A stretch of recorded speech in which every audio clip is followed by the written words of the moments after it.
चरणामृत का रोज सेवन और रजरानी को पास में रखना और नाम जप करना, बस हो गया। उसी को तो भगवान कह रहे हैं अभ्यास योग युक्तेन।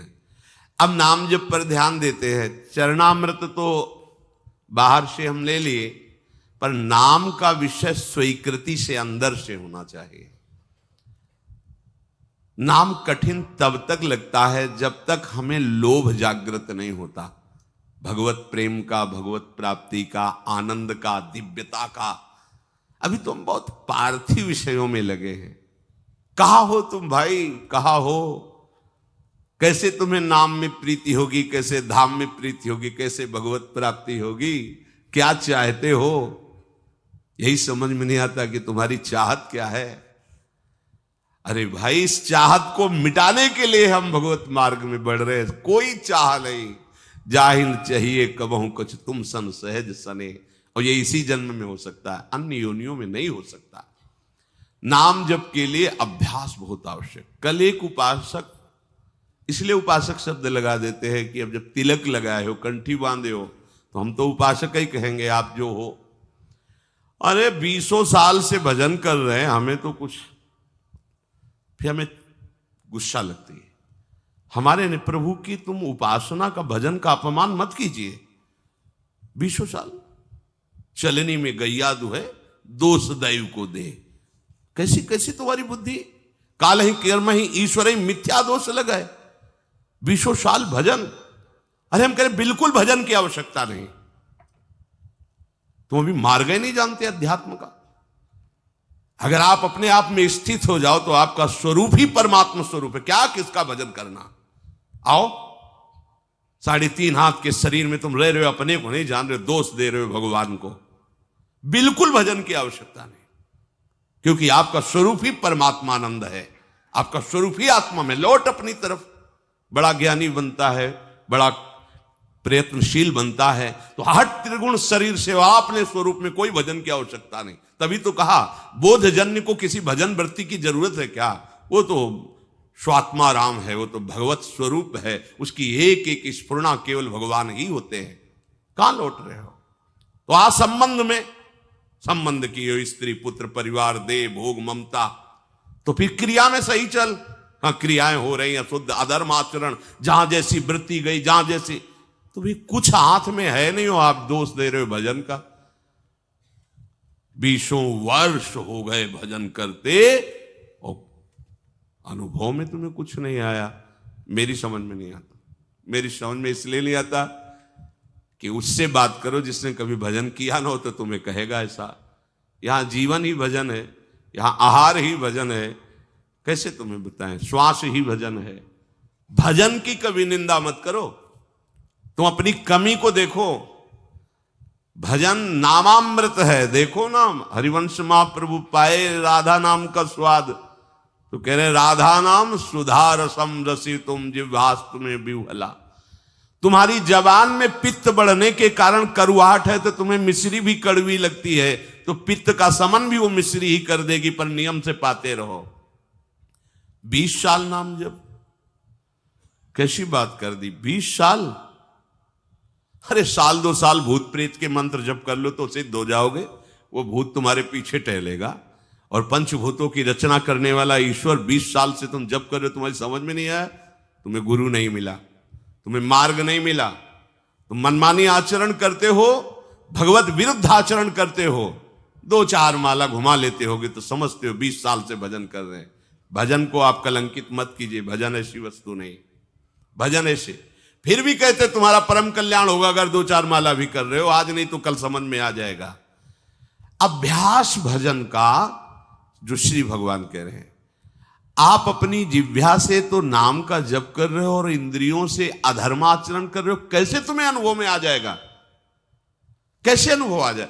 पूरे घड़े में एक छेद कहीं कर दो, वो कभी नहीं भरेगा, कभी नहीं भरेगा। अगर आप भजन का आनंद लेना चाहते हैं तो फिर वही बात आ गई। आसुरी भाव को छोड़िए, गंदी बात को छोड़िए। जो अधर्माचरण करते हुए भजन की सिद्धि प्राप्त करना चाहता है, या तो वो मूर्ख है और या तो माया के द्वारा ठगा गया। ऐसा नहीं है कि तुम पापाचरण करते रहो और भगवत अनुभूति हो जाए, नहीं है ऐसा। आसुरी भाव त्यागे बिना आप भगवदानंद की तरफ नहीं बढ़ सकते। देख लो, न करके देख लो। अपने लोग सोचते हैं पापाचरण करेंगे, नाम में बड़ी सामर्थ्य हो, पाप नष्ट कर देगा, है, पर तुम ये डबल पापाचरण कर रहे हो। एक तो मनमानी अधर्माचरण कर रहे हो, दूसरे ब्रह्मास्त्र का प्रयोग मच्छर मारने के लिए कर रहे हो। ये नामापराध भी तुम्हारे ऊपर लागू हो जाएगा। अरे जिससे छूटने के लिए हम कोशिश करें उसी को तुम पकड़े हुए हो, क्या है? अज्ञान वृत्ति है। अपने लोगों ने जानते हो कैसे अभ्यास किया है? 2 मंत्र का एक साथ। आपको हंसी लगेगी। अगर ऊपर मंत्र चल रहा है गुरु प्रदत्त, तो नीचे नाम चल रहा है दूसरा।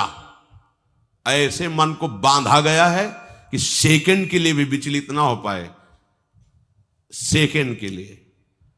जैसे यहां वृंदावन बलराम से पूछ ला, शाम के जाते थे जब कभी मिलने, तो घंटा घंटा 1.5 घंटा ऐसे खड़े रहते थे। हम पद्मासन लगाए बैठे, जब कभी आंख खुलती तो कुछ फल आदि रखे या जो कुछ मीठा, बाबा पा लेना है। बहुत कृपा पात्र श्री जी का है, जब कोई पूछने वाला नहीं था तब वो नियम पूर्वक कहीं ना कहीं से रात्रि में एक बार तो पवाने की कोशिश करता ही था। तुम्हारे पास सामर्थ्य है, एक मंत्र चल रहा है, पीछे नाम चल रहा है, नीचे नाम। मंत्र को देख रहे, नाम को सुन रहे, कहां भागने का मन को अवसर है। चीख मच जाती थी हृदय में, रो पड़ते थे चिल्ला के। अभ्यास कौन सा कर रहे हो तुम? नाम इधर चल रहा, विषय चिंतन उधर चल रहा, भोग क्रियाओं का सुख ले रहे हो, और ऐसे चल माला ऐसे घूम रहा है। कहां हो तुम? अंगुली में माला घुमाने से भगवत प्राप्ति नहीं होती। चिंतन तुम्हारा कहां चल रहा है? चिंतन कहां चल रहा है? जबान से व्यर्थ की बातें करते हो, झूठ बोलते हो, निंदा करते हो, प्रपंच करते हो, नाम सिद्ध हो जाएगा। नाम का आनंद तुम्हें, नाम दाता, नाम जापक, इनके अपराध कर रहे हो। नाम दाता की निंदा, नाम जापकों की निंदा, तुम्हें नाम सिद्ध हो जाएगा, नाम का लाभ प्राप्त हो जाएगा। कभी देखो करके ऐसा। ऊपर मंत्र लिख रहे हैं, अभी तो एक ही में तुम्हारी बुद्धि नहीं लगेगी कि मंत्र ही पूरा लिख ले। मंत्र चल रहा और नीचे नाम चल रहा है। ऊपर मंत्र चल रहा है जब संन्यास सही उपासना में, नीचे शाम सदाशिव, शाम सदाशिव, शाम सदाशिव। मंत्र एक सेकंड के लिए हटने का समय नहीं, न भूख की चिंता, न प्यास की चिंता। तब तदाकार वृत्ति। कहां? तो 5 मिनट बैठ के कभी करो, करके देखो कैसा लगता है। आग लग जाएगी। डबल चला के देखो, राधा बाबा चलाए, उनके जीवन में देखा है। कोई भी महापुरुष, इस मन को ऐसे नहीं बंदी बना लिया जाता। हर उसके भागने के हथकंडे पर हर हथकंडा सीखा। इसीलिए तो गुरु मेहरबान तो चेला पहलवान। यहां दंड बैठक वाली पहलवानी नहीं है, यहां यही पहलवानी, युक्ति से मुक्ति। भाग तू कहां भागेगा? वो मन नहीं लगता। अरे शेर बनो, तुमसे खा के वो तुम्हें दहाड़ रहा है। मन बिल्ली न बन जाए तो बताना, म्याऊं बोलेगा तुम्हारे सामने। तुम्हारे हाथ में डंडा है गुरु का, कृपा प्रसाद नाम मंत्र, फंसा इसको। नाम जप में कोई श्रम नहीं है, बस लोभ जगना चाहिए। नाम का लोभ जग जाए। पूरी पूरी रात एक ही करवट में व्यतीत हो गई है। गूंज रहा है मंत्र। कभी उल्लुओं की आवाज या सिंहार की आवाज रात्रि में भले सुनाई दे, नहीं, गंगा किनारे केवल मंत्र गूंज रहा है। अच्छा, आप लोगों को अभ्यास के लिए कोई श्रम नहीं करना। देखो, सुबह से लगे हो सत्संग, इसके बाद फिर श्री जी का मंगला वन विहार, 9:30 बजे तक तो आपको फुर्सत ही नहीं। चेतसा नान्यगामिना, समझो भगवान के वचन को। तुम्हारा चित्त कहीं जाए ही ना, ऐसा अभ्यास करो। ऐसा होता है अभ्यास। स्नान करके शरीर की शुद्धि ही नहीं कि वस्त्र पहनना है, बाहर निकल करके वो आपने तो वस्त्र, अच्छा तो वस्त्र, ऐसा थोड़ी कि चित्त देह भाव में ही लगा हुआ है। क्रियाएं हो रही, उनकी शुद्धि नहीं है। नामाकार वृत्ति, भगवदाकार वृत्ति, ये किस जन्म में करोगे? कब करोगे? यही अवसर है। वो तो अवसर मिल गया है, भजन का अवसर। इससे बड़ा कोई लाभ नहीं। अब आप चित्त वृत्ति को कैसे आप बर्बाद करते हैं? जब देखने को मिलता है तो लगता है कैसे बर्बाद करते हैं। ये समय यौवन अवस्था का एकमात्र भगवदाकार वृत्ति के लिए तुम्हारी नेत्रों की ज्योति चमकनी चाहिए और नासाग्र में दिखनी चाहिए। जब आपकी तरफ नेत्रों को देखे तो लगे हाँ एकाग्र दृष्टि, भगवदाकार दृष्टि है। जैसे उल्लू है ना, दिन में उसको कुछ नहीं दिखाई देता, रात्रि में उसके नेत्र चमकते हैं। ऐसे ही हमारी कुछ दृष्टि है। ज्ञान में हम अंधे हैं और अज्ञान अंधकार में खूब बढ़िया नेत्र काम करते। हाँ वो ऐसा, ये भोग सामग्री, ये अंधकार, अंधकार में उल्लू को बढ़िया दिखाई देता है, लेकिन दिन के प्रकाश में उसको कुछ नहीं दिखाई देता। तो भक्ति का प्रकाश और ज्ञान का प्रकाश हमारे नेत्रों में नहीं समझ में आ रहा, माया का अंधकार हमारे समझ में आ रहा, काम क्रोध लोभ मोह, तभी हमारे उल्लू बना रही माया हमें। नाम रूपी धन, प्रियालाल के रूप का ध्यान, प्रियालाल की सेवा, इससे वंचित किए हुए है। श्री हरि को जिसने आत्मसमर्पण कर दिया उसका सब कुछ सार्थक हो गया। स्वात्मार्पणम स्वसुहृदा परमस्य पुंसः, प्रभु को समर्पित हो जाना। आप लोग कहेंगे मैं प्रभु को समर्पित हूं, कल की चिंता तुम्हें क्यों है? भविष्य की चिंता तुम्हें क्यों है? वर्तमान की चिंता तुम्हें क्यों है? भूत के किए हुए कर्मों की चिंता तुम्हें क्यों है? क्योंकि तुम आत्मसमर्पण नहीं किए हो इसलिए है। अरे आत्मसमर्पण की वृत्ति में तो आकर देखो, नाच पड़ोगे अभी। इसीलिए कह रहे भगवत प्राप्ति में कुछ श्रम नहीं है। श्रम है इस ममता को बटोरने में, बस इसको समेटने में। एकदम भगवत प्राप्त अभी हो आप समझो आपको कुछ नहीं प्राप्त करना, कुछ नहीं प्राप्त करना। आपको समझ में मतलब वो नहीं आएगी बात जो हम कह रहे हैं। आपका स्वरूप ही भगवत स्वरूप है। आप किसी माटी से बने हुए नहीं है, आप भगवान से बने हुए हैं। ये भगवान से प्रकट हुआ है और वो केवल भगवान है। ये अंदर की बात तुम्हें कह रहे, शुद्ध बुद्ध बात है। ये भगवान से प्रकट हुआ है, भगवान से। ये जो पंचभूत है ना, ये भगवान से प्रकट हुए हैं और ये भगवान ही है, भगवान से प्रकट नहीं हुआ है। अंश जानते हो? अंश शब्द भुलावा है। भुलावा, भूलने वाला शब्द है अंश। अंश नहीं है, वही महाराज बैठे हुए, वही आए। जैसे एक कांच के मंदिर में बहुत से अपने रूप दिखाई दे तो छोटा बालक नहीं समझता कि अपना ही रूप है, ऐसे सच्ची मानना। वही बैठे खेल रहे हैं, आप हो ही नहीं। आप अपने को भ्रम में फांस लिए हो। आपकी सत्ता तब तक अलग है जब तक आप अपने को शरीर मान रहे हैं तक, नहीं तो जो ही ये हटाओगे वहां मुस्कुराते हुए केवल लाल जो है आप है ही नहीं। ब्रह्म नहीं, माया नहीं, नहीं जीव। अगर हम आपको ये ना सुनावे तो आपको लगे क्या बोल रहे हैं ये। ब्रह्म नहीं, माया नहीं, नहीं जीव, नहीं काल। क्यों? क्योंकि जो हम अपनी सुधि बनाए हुए थे ना, शरीर और आगे सब, अब गई तो बचा कौन? एक रहो नंदलाल। अब ये पूर्णता है। ये स्वात्मार्पणम स्वसुहृदा परमस्य पुंसः। लाली मेरे लाल की जित देखूं तित लाल, और लाली देखन मैं गई मैं भी हो गई। ये बात, हाँ ये बात। लाली मेरे लाल की जित देखूं तित लाल, और लाली देखन मैं गई तो मैं भी हो गई। ये खास बात है। आए ना, मैं भी हो गई। ही में न जान परे कान है कि प्राण है, कान भये प्राण में, प्राण भये कान में। ही में न जान परे कान। कौन बचा? कौन बचा? लाल, लाल जो महाराज। एक रहे हो, एक प्रभु। एक तुम्हें कुछ प्राप्त नहीं करना, तुम भगवत स्वरूप हो। बस ये राग छोड़ लो। अब ये हमारी बात तुम्हें कुछ प्राप्त नहीं करना। ले बयास भरोसे कुंवर को, जा कहां रहे हो तुम पीछे पीछे, किनके डोल रहे हो, भोगों के, विषयों के? अरे धिक्कार, बात समझ। अगर क्षुद्र भोगों के लिए तू जा रहा है तो तू किनका दास है, गुलाम किनका है? कोई यहां दास नहीं है, यहां केवल स्वामी का ही स्वामित्व है। और हमारे स्वामी किसी को दास बना के नहीं रखते।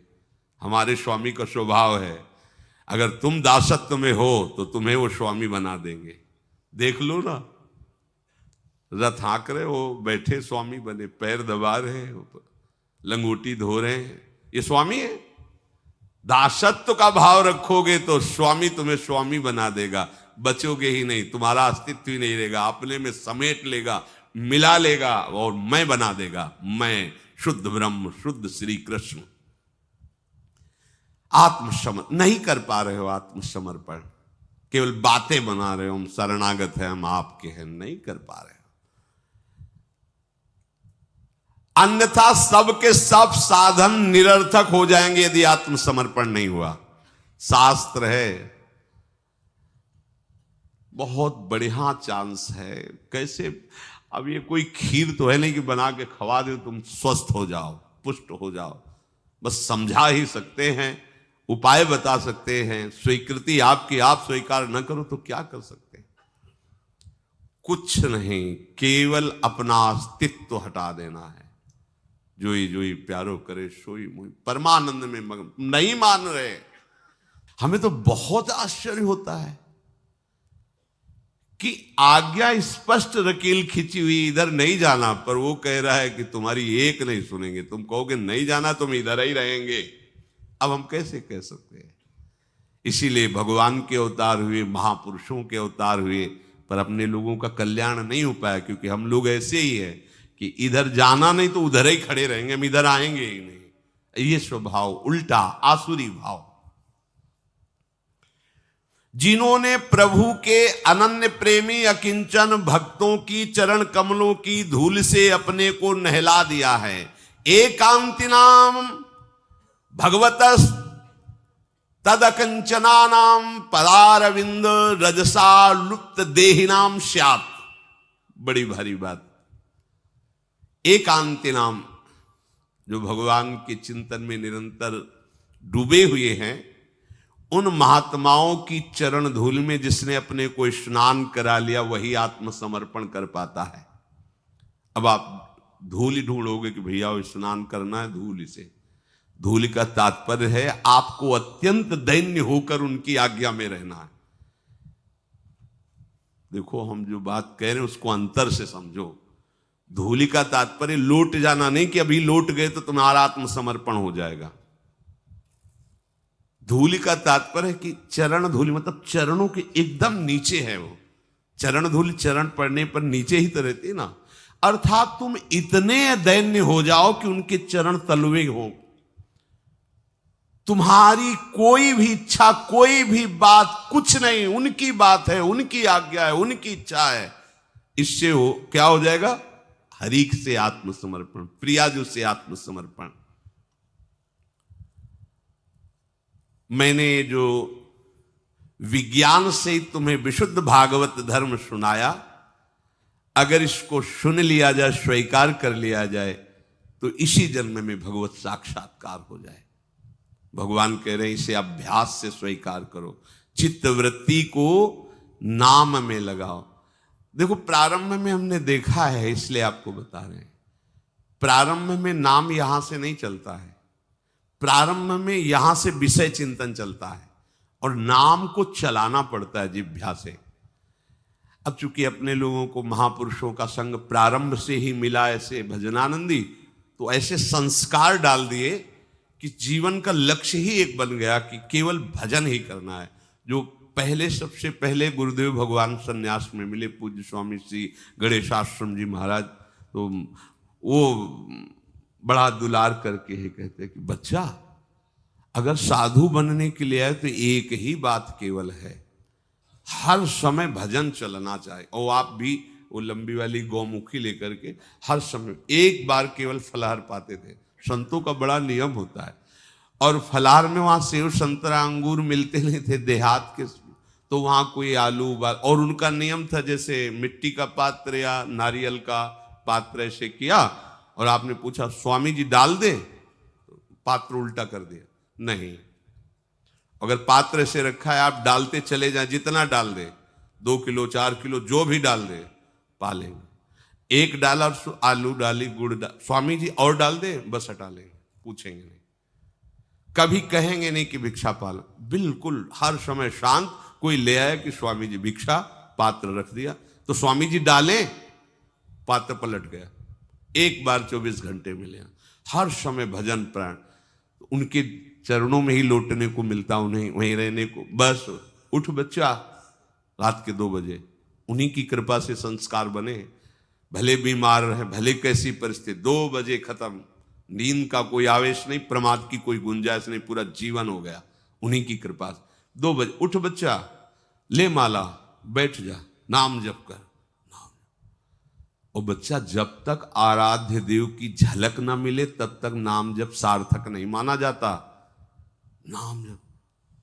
नाम जप करते करते आराध्य देव झलकने लगे तब माना जाता है नाम जप सार्थक हुआ। पूज्य श्री सदगुरुदेव हुआ ने जब निज मंत्र दिया, कुछ दिन बाद पूछा निज मंत्र कहां से चलता है, यहां से चलने लगा। महाराज जी यहां का तो अभी अनुभव नहीं किया, अभी तो आज्ञा चक्र में ऐसा लगता है कि राउंड एकदम घूम रहा है आज्ञा चक्र। यहां से, यहां का तात्पर्य होता है एकदम मानसिक शांत, बेटे हृदय से चल रहा है। अब भजन करना थोड़ी है, वो तो चल रहा है। अब आज ही आप शुरू कर दो कि हृदय में, तो 1 मिनट के बाद वो भगा देगा, संसार में घूमते रहोगे, कुछ नहीं हाथ लगेगा। प्रारंभ जवान से करो, ओठ बंद और निरंतर अभ्यास, बहुत बढ़िया अवसर है। मंत्र न चले नाम चला लो, नाम न चले तो चतुरासी जी गुनगुनाने लगो। बिल्कुल अवसर मत दो, जैसे दुश्मन नीचे गिर पड़ा है आप ऊपर चढ़े हो, अब उसको ऊपर आने का अवसर मत दो। आपने श्री गुरु जी के मुखारबिंद से यह सुंदर प्रवचन सुना। हमें आशा है आपको यह प्रवचन सुनकर बहुत आनंद मिला होगा। आपको इस प्रवचन से जरूर बहुत कुछ सीखने को भी मिला होगा। आप चाहे तो इस प्रवचन से मिले हुए अनुभव को हमारे परिवार के साथ शेयर कर सकते हैं और हमें कमेंट में राधे राधे लिखना ना भूलें। हम सबको श्री गुरु जी के मुखारविंद से ऐसा ही अनमोल ज्ञान प्राप्त होता रहे। राधे रानी से हमारी यही कामना है। राधे राधे।